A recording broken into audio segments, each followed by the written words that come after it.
Few filmmakers champion forgotten genre films quite like Quentin Tarantino.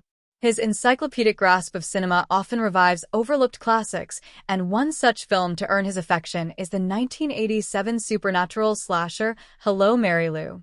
Prom Night II. Though marketed as a sequel to the 1980 horror hit Prom Night, this eccentric follow-up couldn't be further from a typical franchise installment.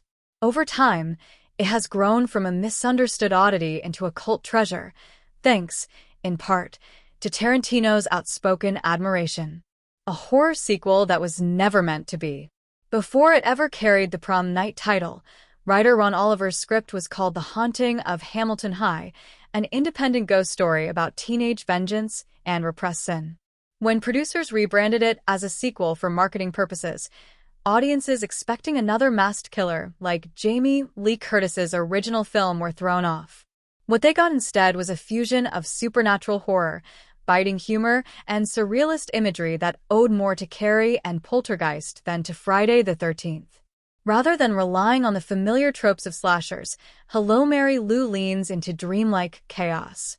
The film's protagonist, Vicky Carpenter, Wendy Lyon, becomes possessed by the spirit of the wronged prom queen Mary Lou Maloney, played with fiery charisma by Lisa Schrage, who died in 1957 during her own coronation.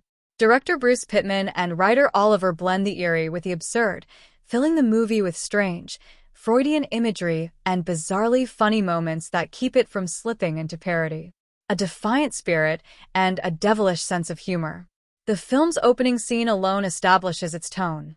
Mary Lou's confession inside a church is less about repentance and more about reveling in sin. Her unashamed sexuality and rebelliousness feel subversive, especially for a story framed around 1950s morality. When she dies in a fiery prom night accident and returns decades later to possess the innocent Vicky, the narrative turns into a wicked reflection on repression, control, and teenage identity. Oliver's script and reshoots emphasize these psychological undertones. The infamous locker crush and demonic rocking horse scenes, equal parts disturbing and darkly humorous, show how the movie turns familiar horror setups into twisted fairy tales. It's no wonder Tarantino singled it out as one of his personal favorites. Hello, Mary Lou feels like something he would have made had he ventured into supernatural horror, self-aware, referential, and unapologetically stylish. The Prom Night sequel that outgrew its label. At its first screening at the Alfred Hitchcock Theater, Hello, Mary Lou, Prom Night II didn't exactly win over critics. Many were baffled by its marketing as a slasher sequel, dismissing it as tonal chaos. Yet, decades later, that chaos is precisely what gives the film its charm. It's a high school haunting that plays like a neon fever dream, part camp, part nightmare, and wholly entertaining.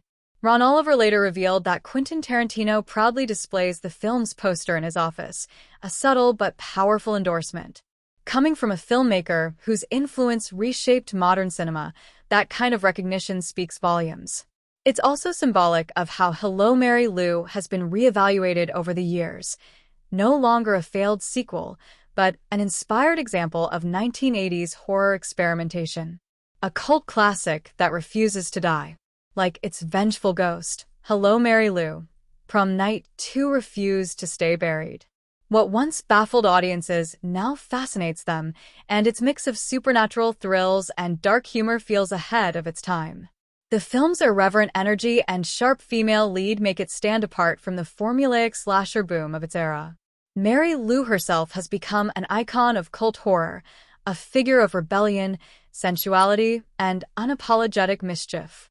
In many ways, she embodies the same bold spirit that drives filmmakers like Tarantino, fearless creativity and love for cinema's most daring corners.